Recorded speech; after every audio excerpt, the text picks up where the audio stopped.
San Benito, julio 11, primer fundador de religiosos, año 547. Benito significa bendecido. En 1980, el Santo Padre Juan Pablo II nombró a San Benito como patrono de toda Europa, en el 15 aniversario centenario de su nacimiento, porque ha sido el santo que más influencia ha tenido quizás en ese continente, por medio de la comunidad de religiosos que fundó, y por medio de sus maravillosos escritos y de sus sabias enseñanzas. San Benito nació en Nurcia, Italia, cerca de Roma, en el año 480. De padres acomodados, fue enviado a Roma a estudiar filosofía y letras, y se nota que aprendió muy bien el idioma nacional, que era el latín, porque sus escritos están redactados en muy buen estilo. Todos los datos de su biografía los tomamos de la vida de San Benito, escrita por San Gregorio Magno, que fue monje de su comunidad benedictina. Su primera huida. La ciudad de Roma estaba habitada por una mezcla de cristianos fervorosos, cristianos relajados, paganos, ateos, bárbaros y toda clase de gentes de diversos países y de variadas creencias, y el ambiente, especialmente el de la juventud, era espantosamente relajado. Así que Benito se dio cuenta de que si permanecía allí, en medio de esa sociedad tan dañada, iba a llegar a ser un tremendo corrompido, y sabía muy bien que en la lucha contra el pecado y la corrupción resultan vencedores los que en apariencia son cobardes, o sea, los que huyen de las ocasiones y se alejan de las personas malvadas. Por eso huyó de la ciudad y se fue a un pueblecillo alejado a rezar, meditar y hacer penitencia. Pequeño percance, segunda huida. Pero sucedió que en el pueblo a donde llegó obtuvo un milagro sin quererlo. Vi a una pobre mujer llorando porque se le había partido un precioso jarrón que era ajeno. Benito rezó y le dio la bendición y el jarrón volvió a quedar como si nada le hubiera pasado.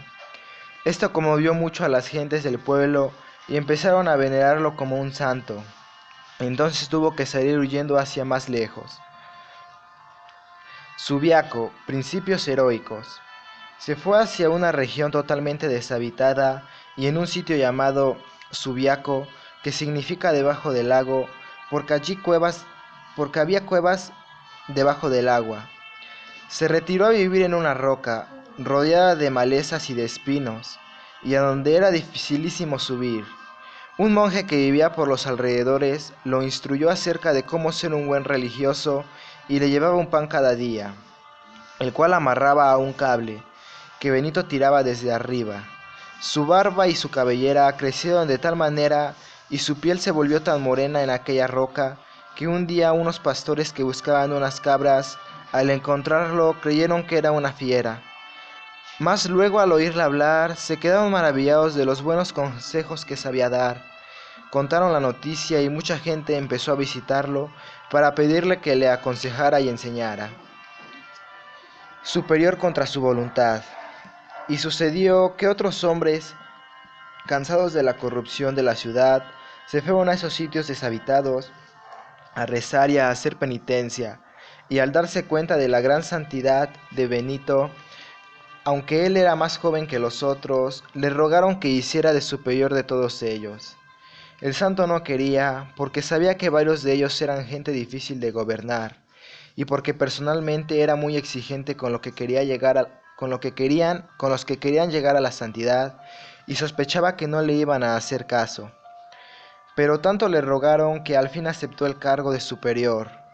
Con todos ellos fundó allí 12 pequeños conventos de religiosos, cada uno con un superior o abad, el que tenía la dirección general de todo. Primer atentado. Cuando algunos de aquellos hombres se dieron cuenta de que Benito como superior era exigente y no permitía vivir prendiéndole una vela a Dios y otra al diablo, que no permitía vivir en esa vida de retiro tan viciosamente como si se viviera en el mundo, dispusieron deshacerse de él y matarlo, y echaron un fuerte veneno en la copa de vino que él se iba a tomar. Pero el santo dio una bendición a la copa, y ésta saltó por los aires hecha 1000 pedazos. Entonces se dio cuenta de que su vida corría peligro entre aquellos hombres, y renunciando a su cargo se alejó de allí. Tentaciones terribles. Al joven Benito le llegaban espantosas tentaciones impuras. A su imaginación se le presentaban las escenas más corruptoras y le llegaba el recuerdo de cierta mujer que él había visto hacía tiempo y que sentía toda la fuerza de la pasión. Rezaba y pedía ayudas al cielo, y al fin, cuando sintió que ella iba a consentir, se lanzó contra un matorral lleno de punzantes espinas y se revolcó allí hasta que todo su cuerpo quedó herido y lastimado. Así, mediante esas heridas corporales, logró curar las heridas de su alma, y la tentación impura se alejó de él. Su fundación más famosa. Con unos discípulos que le habían sido siempre fieles, San Mauro, San Plácido y otros, se dirigió hacia un monte escarpado, llamado Monte Cassino. Allá iba a fundar su famosísima comunidad de benedictinos. Su monasterio de Monte Cassino ha sido famoso durante siglos. En el año 530, después de ayunar y rezar por 40 días, empezó la construcción del convento. En la cima del monte, en ese sitio, había un templo pagano dedicado a Apolo. Lo hizo derribar y en su lugar construyó una capilla católica. Luego, con sus discípulos, fue evangelizando a todos los paganos que vivían en los alrededores, y enseguida sí empezó a levantar el edificio, de cual por tantos siglos ha salido santos misioneros a llevar la santidad a pueblos y naciones. Milagros a montón. San Gregorio, en su biografía de San Benito, narra muchos hechos interesantes, de entre los cuales vamos a recordar algunos. El muchacho que no sabía nadar. El joven Plácido cayó en un profundo lago y se estaba ahogando. San Benito mandó a su discípulo preferido Mauro: láncense al agua y sálvenlo. Mauro se lanzó enseguida y logró sacarlo sano y salvo hasta la orilla, y al salir del profundo lago se acordó de que había logrado atravesar esas aguas sin saber nadar. La obediencia al santo le había permitido hacer aquel salvamento milagroso. El edificio que se cae. Estando construyendo el monasterio, se vino abajo una enorme pared y sepultó a uno de los discípulos de San Benito. Este se puso a rezar y mandó a los otros monjes que removieran los escombros. Y debajo de todo apareció el monje sepultado, sano y sin heridas, como si hubiera simplemente despertado de un sueño. La piedra que no se movía. Estaban sus religiosos constructores trabajando de quitar una inmensa piedra, pero ésta no se dejaba ni siquiera mover un centímetro. Entonces el santo le envió una bendición y enseguida la pudieron remover de allí como si no pesara nada. Por eso, desde hace siglos, cuando la gente tiene algún grave problema en su casa que no logra alejar, consigue una medalla de San Benito y le reza con fe y obtiene prodigios. Es que este varón de Dios tiene mucho influjo ante nuestro Señor. El disfrazado. El terrible rey Tótila, pagano, estaba invadiendo a Italia y oyó ponderar la santidad del famoso fundador. Entonces mandó al jefe de su guardia que se vistiera de rey y que fuera con los ministros a presentarse ante el santo como si él fuera Tótila. San Benito apenas lo vio, le dijo: quítate estos vestidos de rey que no son los tuyos. El otro volvió a contarle al rey lo sucedido y éste se fue a visitarlo con gran respeto. El venerable anciano le anunció que lograría apoderarse de Roma y de Sicilia, pero que poco después de llegar a esa isla moriría, y así le sucedió tal cual. Panes que se multiplicaban. Hubo una gran escasez en esa región y San Benito mandó repartir entre los pobres todo el pan que había en el convento. Solamente dejó 5 panes, y los monjes eran muchos. Al verlos aterrados ante este atrevimiento, les dijo: ya verán que el Señor nos devolverá con la misma generosidad con la que hemos repartido.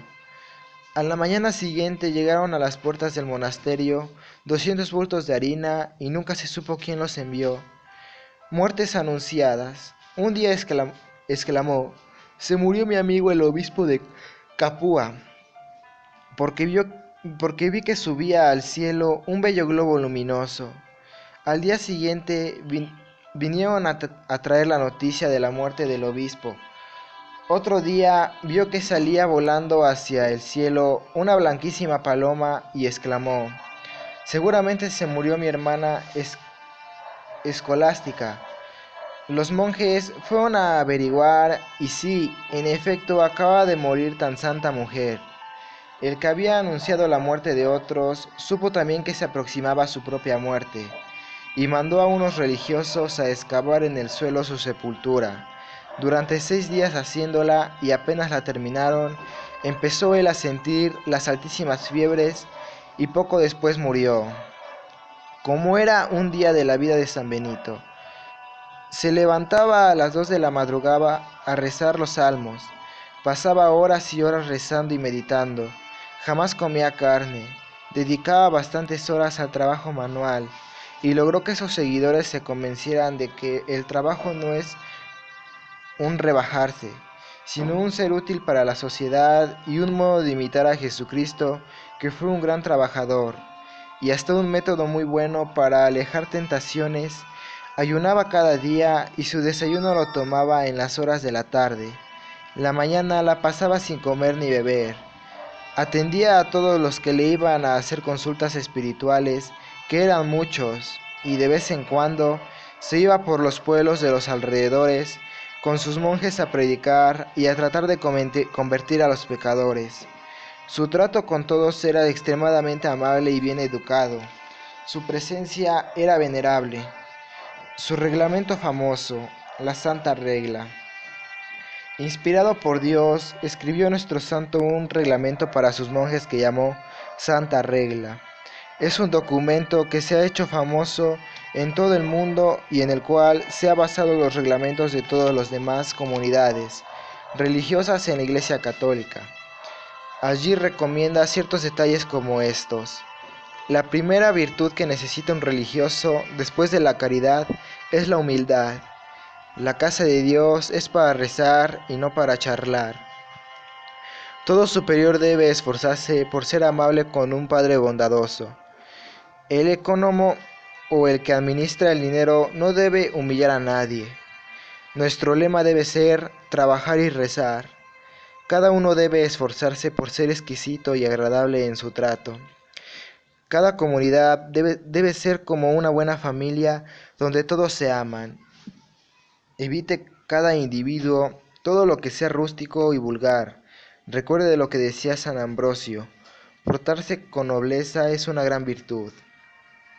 Y los que vivieron con él afirmaban que todo lo bueno que recomienda en su Santa Regla lo practicaba él en su vida diaria. Con estos principios, su comunidad de benedictinos ha hecho inmenso bien en todo el mundo en 15 siglos. Morir de pie como los robles.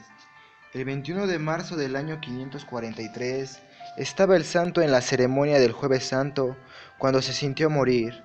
Se apoyó en los brazos de 2 de sus discípulos y, elevando sus ojos hacia el cielo, cumplió una vez más lo que tanto recomendaba a los que lo escuchaban.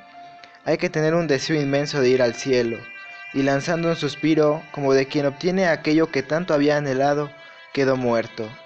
2 de sus monjes estaban lejos de allí rezando, y de pronto vieron una luz esplendorosa que subía hacia los cielos y exclamaron: seguramente es nuestro Padre Benito, que ha volado a la eternidad. Era el momento preciso en el que moría el santo. Que Dios nos envíe muchos maestros como San Benito, y que tan simpático santo nos obtenga del Señor la gracia de ir un día a acompañarlo en la eternidad feliz. Que de tal manera brille ante los demás la luz de vuestro buen ejemplo, que ellos, al ver vuestras buenas obras, glorifiquen al Padre Celestial. Mateo 5.